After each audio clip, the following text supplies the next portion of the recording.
This is the Speak For Yourself podcast featuring the best of Colin Cowherd and Jason Whitlock. I'm your host, Jason McIntyre. Cowherd's back on a Wednesday. Let's get to it. Whitlock was not a fan of the admiration for Tony Romo last night, and he was glad he wasn't allowed to play. I'm going to disagree vehemently with that. Cowherd thinks that maybe it's just time to move on from Richard Sherman in Seattle. But Eagles safety Malcolm Jenkins joins the show and says that the system has changed with the Seahawks, and that might be why Sherman's performance has dipped.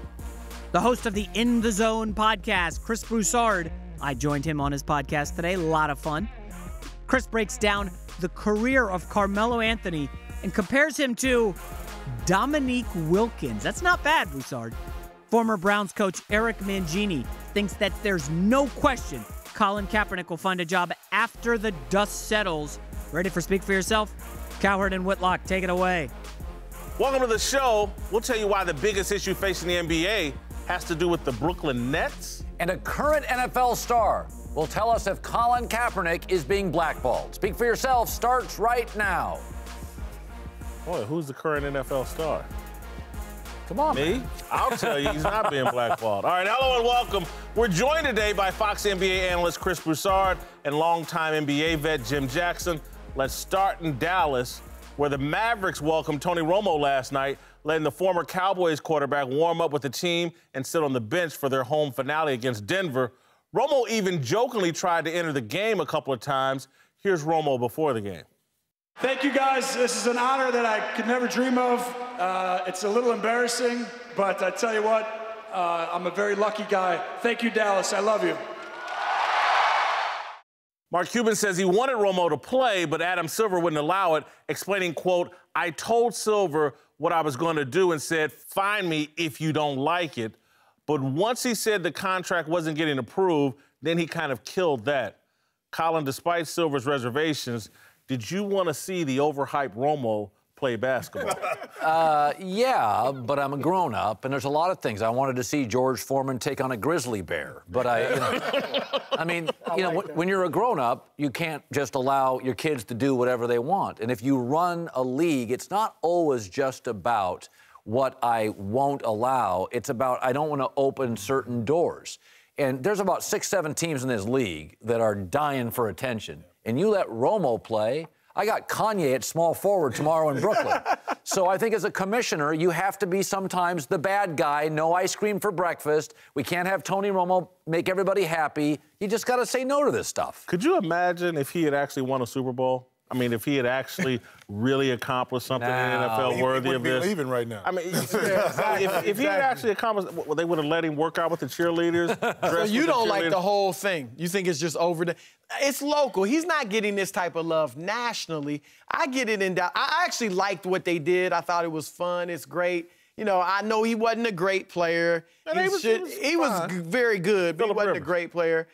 I did not. I'm with you, Colin. It would have been a travesty to let him in that game. Number one, he didn't look like he was in the greatest shape in the world. Even if he did, he probably isn't.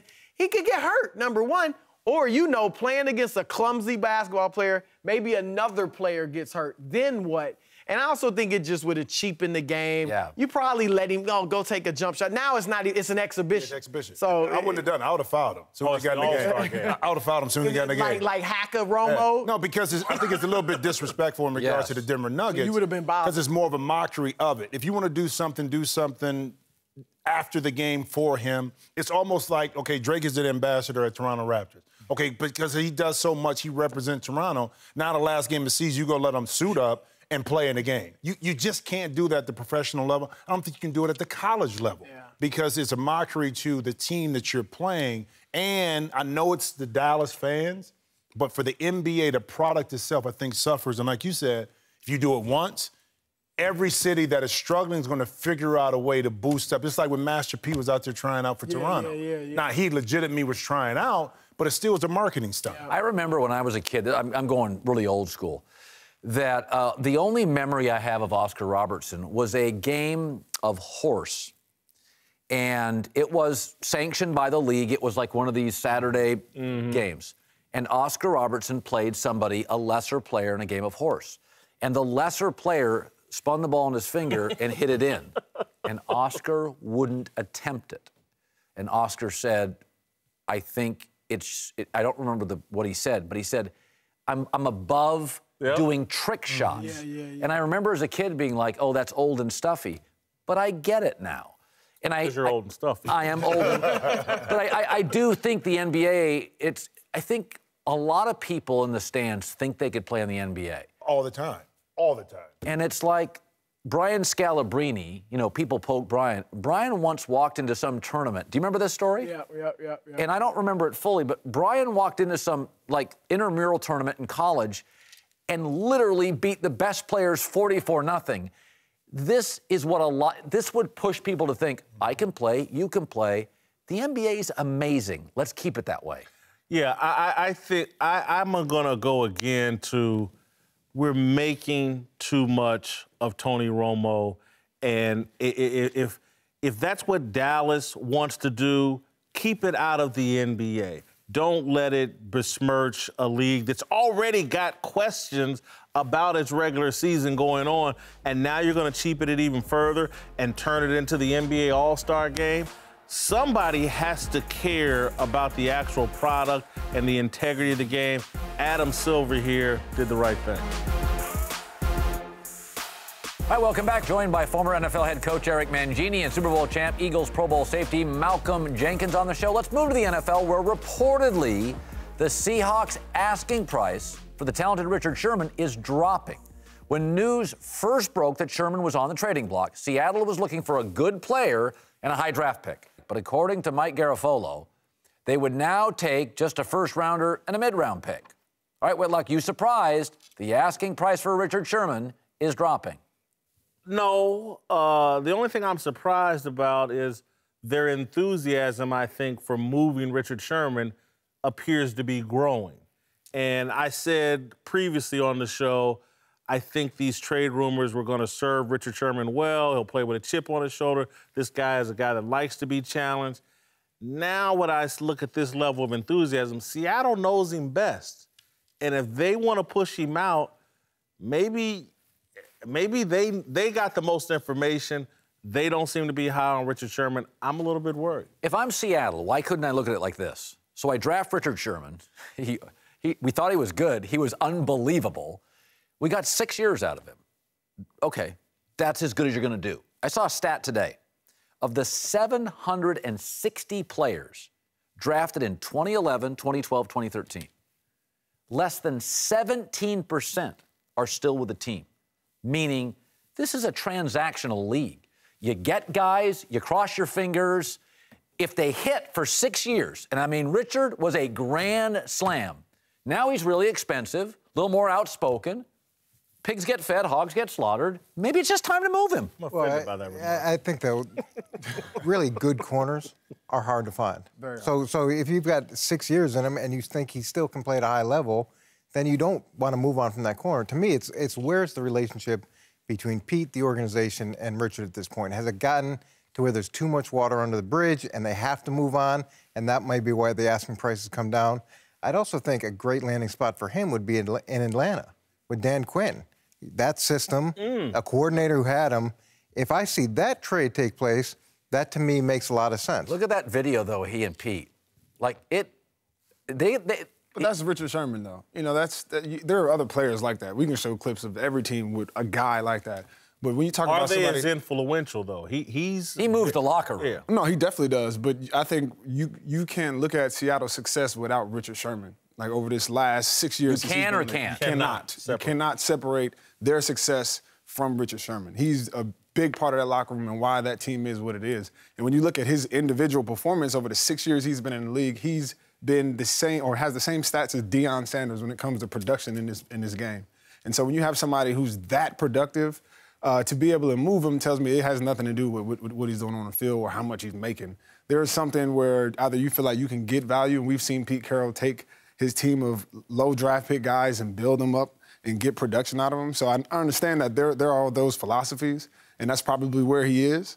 But I'm surprised more that there aren't that many takers out in the league right now that are trying to get Richard Sherman, because corners are hard to come by, especially somebody like him. But the other thing I'd caution Richard Sherman is it's not like you're going to perform the same way in every system. That's right. Richard's been playing one system for 6 years, and he's really good at it, and he knows it well. I've seen corners in the past go to a different system where they're asked to do more bail, they're asked to do Nnamdi Asomugha. Remember when he left Oakland, he wasn't the same guy because he was really good in that system. He was special in that system.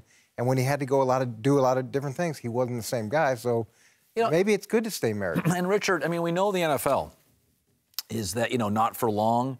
Richard now has become very outspoken. And this league, man, listen, Jay Cutler, who's got 200 career touchdowns, who's got a great arm. Jay Cutler's getting no nibbles. Like, this league's not really, the NBA is a players' league. NFL's not. And is Richard now being kind of, I don't know, demonized or marginalized? Do people look and say, dude's great, but he's a headache? Listen, I saw someone in games last year that just had clearly backed up. And maybe he had the knee injury and that backed him up. And then when you add on to it that if he's clashing with Pete Carroll, listen, Pete Carroll's a great coach. I'm not knocking him.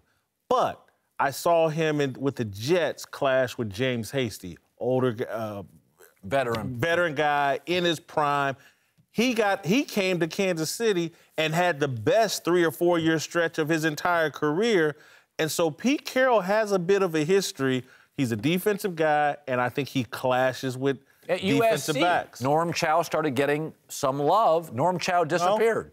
You don't buy it? If you can't get along with Pete Carroll, you've got a problem. Pete Carroll is a good guy.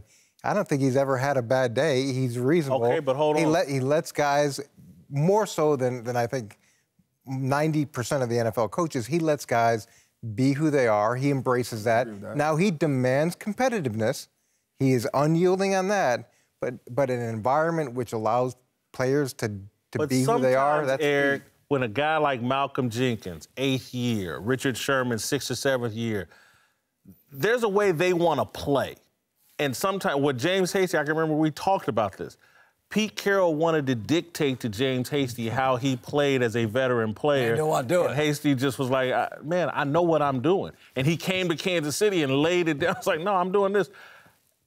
8th year, are you harder to coach now than you were younger in your career? 100%. I mean, but it's not that I'm combative, but once you've earned your stripes and you've played at the level that Richard Sherman's played, you have a certain qualification when it comes to being coached. Now you can't coach me on a bottom level. Like, you got to come with your stuff when you coach me. You got to know what you're talking about. It's got to be something I can do. And if it's not, I'm going to tell you. And that's how I am now because I've earned that. And Richard Sherman, more than anybody in this league, has earned that. And he's always been vocal. Even before he made it, he was talking. And so now, and Pete Carroll, like you said, has created a locker room where he accepts that. Most locker rooms I've been in don't like to a point. Don't like players being just completely themselves. But he's created an environment where guys can come, be themselves. All we're going to ask you to do is be competitive and to do your job. And they've done that better than any other organization in the league right now when it comes to the amount of, they're the antithesis of what the Patriot way. Yeah. So the Patriot way, this is our culture, we're sticking to it. Pete Carroll did it like, look, be yourself. We want you to be you, have personality, dance, have fun, but it's team first, and we're always gonna do our job. We're gonna be competitive, and we're gonna do it our way. And guys like Richard Sherman have been— Kind of defined it. Have defined it. All right, welcome back. Eric Mangini is still with us, and so is former Ohio State defensive back Malcolm Jenkins, who denied during the commercial break he was involved with paying off the refs in the Michigan game. All right, let's move to Colin Kaepernick, who is still unemployed since opting out of his 49ers contract last month. Cap's former teammates Carlos Hyde and Navarro Bowman expressed surprise this week that the quarterback hasn't signed yet. Some players, like Michael Bennett, claim Kaepernick is being blackballed, but others, like Malcolm Jenkins here, protested last season and still have jobs. Colin, do you think Kaepernick is being blackballed? I don't know what he's being, but we do realize the arguments for Kaepernick have sort of been reduced to, I'm almost sure he's better than Mike Glennon. I mean, I'm getting to a point now, it's just a variety of kind of garden variety quarterbacks who I'd never build my franchise around. Why don't you be so good, I don't have a choice? we all know that if tough standard, but we all know if Drew Brees wore T-shirts and they were controversial, you'd be like, okay. Like, pro sports is about being so good, a team has to pay you because they don't want to pay you. It's a salary cap league. Nobody wants to pay you. They want every player to play for minimum wage, and they don't want to hear your opinion. Richard Sherman's great. Seattle's tired of it. So you know going in that your role is to be so great, they got to pay you. You can say what you want. You can have a political protest. Kaepernick's not that. I just want to know who told Kaepernick and all the people caping up for him that don't know a damn thing about football, these media people, that there were no politics involved in keeping your employment in the National Football League. What job in America there isn't some politics involved with it? And so Kaepernick, bad politics are keeping him out. And I'm not talking about his political stance. He can't handle his situation. He's buddied up with that Twitter idiot, Sean King, who writes for the New York Daily News, who constantly plays the race card. And so what white coach and general manager says, you know what, Kaepernick, come join my team, and if things don't go well, we'll be fine with whatever Sean King writes. That's how a coach gets labeled racist by people that don't know him. That's how a coach gets fired. Coaches don't like being fired. General managers don't like being fired. So for a lot of guys, I don't want to be involved with that. I don't care if he's good enough to play. I don't want to take the risk of one of his social justice warrior idiots starting a campaign that says the reason I'm not starting or the reason I'm got benched is because I'm racist. I just walk away from it. Here's the thing, though. Those are both legitimate reasonings, right? But none of that has to do with his actual talent on the field. Basically, what you're saying is, if the question is he being blackballed? The answer that you two just gave was yes, because it has everything to do with what he's doing off the field. Whether you're saying he's got a dark cloud over him because he's what he's done, you're saying, oh, be good enough to basically outrun that stuff. They're still running from who he is in his protests and everything that came with last year. So the question, which is fine if that's your stance, what as a player I get upset with is when we try to paint it in a picture where it's, oh, he's just not good enough to play in this league, and we know for a fact that he is. Might not be the best. Not with the baggage. Well, if you're saying not with the baggage, then that's a different conversation. Well, that's life. Well, look, which is fine, but Richard don't Sherman's great, and he talks a lot now, and Seattle doesn't like him as much. And Richard Sherman he plays a position, you'll tell me there's virtually no great corners, and he's really good, and he helped him win a Super Bowl, and Seattle's like, we're kind of out on this. NFL coaches, the culture is play hard, keep it quiet, stick to football. Here's the thing, I protested all year long, right? Yeah. Myself, other guys around the league, you had at least 6 or 7 teams where guys were protesting all year long. The only difference is I mean enough to my team where I have a bit more security. Right. So if that's the difference, then yes, he's being blackballed because he doesn't have the security that I so have. He's not good enough to get around. You also play a different position. So playing the quarterback, that's a more potentially the distraction is bigger than that. We can't call standing up for social injustice a distraction, especially on a stage where his owner supported him and matched his donations. His head coach, he walked away from San Francisco. His head coach supported him. Teammates gave him an award to be a great teammate. So for us to call it a distraction, we're saying it from outside of that building. He won one game. However you look at it, that's what people are talking about, okay? So the players weren't talking exclusively about football. They weren't talking about the next opponent necessarily. So from that element, it is a distraction. I'm not saying it's right or it's wrong, but it's just like it's similar to when you had a Tebow situation. There was a distraction element to that too. I don't think it's exclusively because of that why Colin doesn't have a job. I think there's a function of he may have to come down to salary like we talked about. He has to find the right spot. The idea that he can't play, that's completely unfair because his numbers were better this year than they were the year he went to the NFC Championship, almost across the board. I think after the draft, when the dust is settled, he's going to find a spot. And the other thing about Colin, he's reasonable. If you're worried about him being a distraction, bring him in, talk to him. He's a reasonable guy, and you can get to a place that works. This league, though, is really subjective. In my life, there's only been 2 college players that I was willing to go on the air and say, I'll put my reputation on the line, they're going to be stars. John Elway and Andrew Luck. I was like, there's no chance to bust. I felt that way with Andrew Wiggins at Kansas, a basketball player. I'm like, he may not be Jordan, Not busting. I saw him 2 nights ago. He's really good. This league is a variable league. Are you healthy? Are you cheap?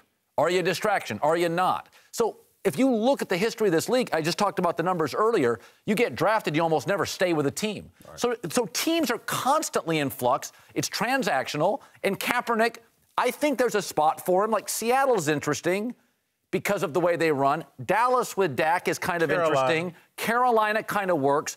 But let's be honest. But he doesn't fit everywhere. If you're worried about his politics, Carolina is not a place for him.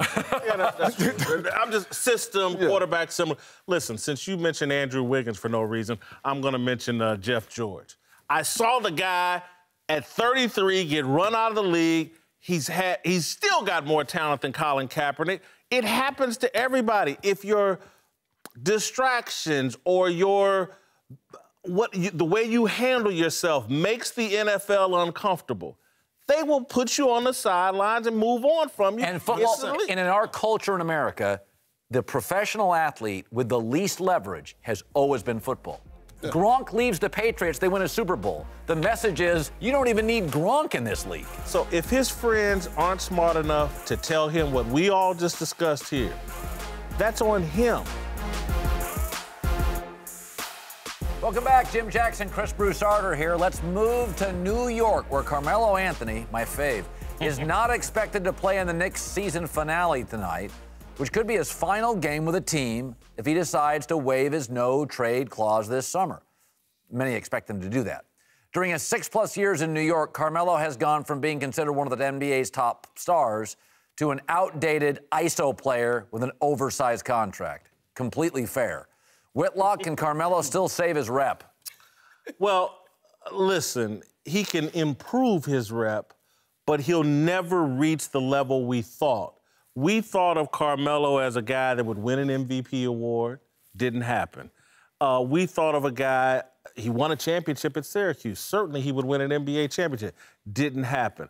So I thought, like, rock bottom, when he comes out of Syracuse, he's going to be Charles Barkley. He didn't reach Charles Barkley's level. Yeah, right. I thought that was like he would be that level. Not different kind of player, but that level. Where he's landed, different kind of player, but to me, he's Alex English. Alex English was a tremendous, I like Alex English tremendous NBA player that scored a lot of points. This guy, Carmelo, can't play. Listen, Carrot Top is a prop comic. It doesn't matter if Carrot Top decides today, I'm doing Louis C.K.'s act. He's a prop comic. Jim Carrey's funny. Want people to take him seriously. The Academy didn't.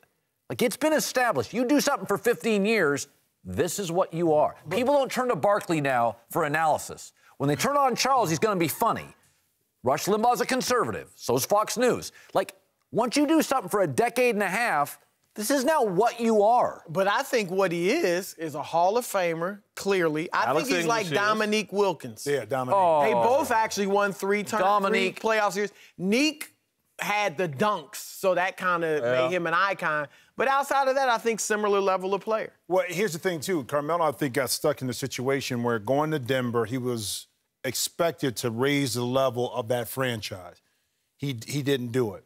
In New York, raise the level of the franchise. How do you build out a team? Unfortunately for Carmelo, his reputation is always going to be, even though he's lumped in the... It precedes him now. Well, even though he's lumped in the class with LeBron James, Dwayne Wade, all of that, the championship stuff eluded him. Even if he wins a championship, say he goes to a team and wins a championship. He's not the guy. He's not the guy anymore. And I know that burns him up inside because from a talent perspective, as talented as anybody that played the game, but he hasn't been able to win on a consistent level. And going to the team in Denver right away also has a factor in how your career projects. Well, remember, and I think he gets slighted for Denver. He took them from 17 wins to the playoffs in the West his first year. I know he only, went out in the first round every year except the once they went to the conference finals. But I think Melo has accepted that this is his lot. He's accepted, but I don't. But as a player, it eats you up inside because you know you can perform and play at a high level. You know you're physically on the same level as LeBron James or a Dwayne Wade, Steph Curry, but you haven't been able to win. You can't justify it. That kills a player inside. Didn't you think at some point, when he came out of Syracuse, at some point he would be in the conversation, oh, that's the best player in the league? I never thought he was LeBron. I thought LeBron just had... Kevin Durant they came out the same year. And he's not LeBron. There's other ways. By the way, people want to play with KD. Yeah. Nobody wants to play with Carmelo. Yeah, Melo's a great scorer. Like I said, I think he's a first ballot Hall of Famer, but he's just not as multi-talented as some of these other guys. He is, though. Carmelo can pass the ball when he's a good rebounder. And he's a good rebounder. Mental? He just doesn't want to play that part of the game. Kenyon and all the guys that play with him in Denver, they love him. Okay? He had his issues with George Karl, but they love playing with Melo. I think Melo got into the fact that they needed him to score. That's what they needed him to do. So in his mind, that's what he needed to do in order for the franchise to win. And he blocked out all the other attributes that he had because he was more talented and diverse with his game than I think he showed consistently. You know, I could make the argument that Carmelo is just one of those sort of bad coworkers that's good in short spurts, but over time the truth is unveiled. In Syracuse, he's there for a year. So you didn't get a chance to see it? He didn't stay for a second one. Didn't wear people out. Goes to Denver. Very good first year. Second, third, gets out. Goes to New York. Great years there. They loved him initially, but he wears people out. Why are you calling him a bad employee, though? Because you may play the wrong way. Yeah. But everybody loves him. How many players want the wrong way? He's a ball stopper. But that doesn't make him a bad employee. It wasn't all him in New York either. Remember, they won 54 games. Looked pretty good in the second round with Mike Woodson. But why does he always wear down people over? I think some of the changes they made, and I'm not trying to defend him. What did he wear down, though? The changes they made in New York really hurt. The hottest the Knicks have been since he got there, Jeremy Lin took over and was not willing. The 54-year, when they won 54 games with Mike Woodson and went to the second round. They got 6 games with the Pacers. That was a good year. That was after Jeremy. Yeah, that was very. But look at what it's now. It's a cesspool. The organization is a mess. But a lot of that too is, you know, Jackson. You think about it when they got it's Amari. always somebody else's When fault. they got Amari Stoudemire, they thought that he could be an answer, but he had the injury. So they tried. I thought giving up Raymond Felton at the time was tough because he was playing the best basketball. He could have been a point guard that really could have helped in that trade, but he went because of the trade. The mistake Melo made was forcing his way there for the trade. Right. He wanted the money. And if he had waited and just gone there as a free agent, he would have had better teammates and maybe it would have worked out. With Melo is just, he's chosen this path. He never wanted to really put the time in defensively. Okay, that's about 30% of the game. You can't be as gifted as Carmelo. He's got 3 gold medals, Colin. You don't remember the big plays down the stretch? By the way, that plays to my point again. He's good in the Olympics because Olympics is about 4 weeks of hanging out with guys. He's good at Syracuse for a year. He's good at Denver for a couple. He's the classic coworker. The longer you work with him, you're like, that dude don't play defense. That, though. I think that if the personality of Carmelo, if he's this ball hog, somebody that doesn't play the right way, it would show up in those situations in the Olympics. Playing with those type of guys and better guys, Carmelo blended his talent in. He's never had an alpha male like that with him in Denver or in New York. But Chauncey wasn't. I agree. But they got to the conference. And they got to the conference final. That's what I would say. Lithuania, they bring it out of you. That's when your team's championship form is revealed. To the Nets, yes, you heard me right. Brooklyn announced they will sit 6 of their players for their season finale. Winded clearly, including Jeremy Lin and a very good player, Brook Lopez. Now, why they're resting is unclear, since it's the last game of the season, and the Nets aren't close to the playoffs, and they don't even have a first-round pick to tank for. So not only that, the outcome of their game has serious implications for the playoff picture, with the Bulls, Pacers, Heat all fighting for the final 2 playoff spots. All right, Whitlock, do you have an issue with what the Nets are doing? Yeah, I got a major issue. They're gifting the Bulls a playoff spot, and that makes it harder on the Heat and the Indiana Pacers. I can't explain this. I don't. They're resting for their golf that they're going to play on Thursday, I guess. I don't. Yeah. I'm totally with you. I mean, this is ridiculous. This might be the worst. Even though nobody cares about their team, they're a no-name team. This might be the most egregious example because you're resting for absolutely nothing. Okay, you're about to get 3 or 4 months of rest, and you're sitting a game. And look, I don't think Washington, they're sitting players that plays Miami. Yeah. Atlanta, I think, is going to be sitting players against India. So I don't know. Might even out. Theoretically, I agree with you. It may even out. but it does take away the integrity of the game because you're talking about playoff spots. And what, it's one thing if the cool kids in high school were in the parking lot smoking cigarettes, but once the chess team's doing it, you're like, okay, we have a fundamental problem. Like, you can argue for LeBron and Westbrook, but when the Nets are doing it, I'll go back to this. It's too sudden. I was talking about this earlier today. Beach erosion. I grew up on the beach. Over 25 years, the beach where I grew up has eroded. So there's a reason for it. When something happens suddenly, an earthquake, it feels like it's being engineered. Popovich did this. Nobody really duplicated it.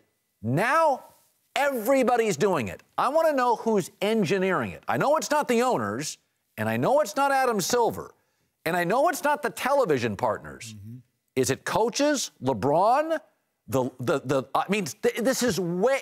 You guys, it's happened out of the middle of nowhere. Here's my thing, though. I played for the Mavericks, okay? Early on, we won 11 games, we won 13 at the end of the year. Some of our veteran players, at the last moment, they sat.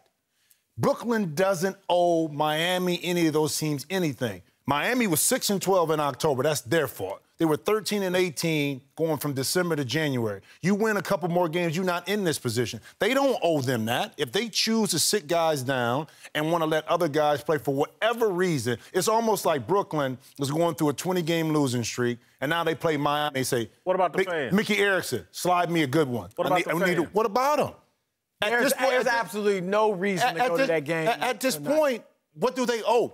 So we're going to put our guys in there so you have an opportunity or another team? Fans that bought the tickets, that watched the team, they don't deserve to see the best product. But what best product? Brooklyn don't have a best product. It's obvious already. So what are you talking about? They don't owe them anything. When we go to an NFL game on any Sunday, there's 9 starters out. When we go to a baseball game, there's 6. The problem here is the NBA has built its core business not around the shield like the NFL or history like baseball. It's built it around the current set of stars. So part of this is a fundamental business model issue. Yeah. The NBA is beholden my entire life to about 4 guys. And the 4 guys now are richer than ever, are more empowered than ever, and want to push back. And have set a precedent that is catching fire, just like you said. And again, when the cool kids start doing stuff and they don't get in trouble, what do the nerdy kids do? Oh, man, we can do that too. And as a parent and as a leader, it's hard to discipline them. When you're out there, Chris, every night, most of us can't be out there every night. You go to a lot of games. Am I out of my mind saying it's being engineered by some group? I'm not one to buy into conspiracy theories. I don't know that that's happening. There are different places. Some people will say it's the trainers, the performance doctors on each team. They're going to coaches. Yeah, some other people say it's the players. There are people telling me that LeBron, forget what T. Lue and all these guys, LeBron is telling them when he wants to sit. Right. There are those saying that. You're not going to do that in Miami. Different. You're not going to do that with Pat Riley. You're not going to, Papa's going to make that decision. Pat Riley's not going to allow a player to come to him unless that person really needs the rest injured-wise. I mean, Brooklyn, it doesn't make any sense. Now, Sean Marks, their GM, is out of the San Antonio school, but still, last game, as you said, it makes absolutely no sense. They are telling us every week now, we don't want to play 82 games. Yes. 82 games is too many. And I, for one, say, all right, let's cut it. I wish they cut it for next season. Go to 60, 65, whatever it could be. I mean, this is ridiculous, though. They got to do something. They do. I hope the fans, look, I love the league, but I think Charles Barkley had a great point. The fans have to work. That's the only way it's going to change. When the Dodger fans, because of Frank McCourt, they really stopped going to Dodger games. For anybody that lived out here, there was like a month stretch and the Dodgers get 30 a night. It was empty. The fans rarely do that. But I think you're in a situation where the fans want control. Here's your opportunity to seize control. This is the Speak for Yourself podcast featuring the best of Colin Cowherd and Jason Whitlock. I'm your host, Jason McIntyre. Remember, folks, subscribe to the podcast on iTunes. We're on SoundCloud, Twitter, Facebook, Instagram, Snapchat, whatever else Silicon Valley pops out, we'll be on there. Enjoy the end of the NBA regular season, folks. We're going to have a fun roundtable chat on Facebook Live tomorrow. Joy Taylor, Chris Broussard, and perhaps Jim Jackson. and I'm going to have an NBA mock draft on the Big Lead tomorrow. Love the end of the season. It's playoff time. We'll see you tomorrow.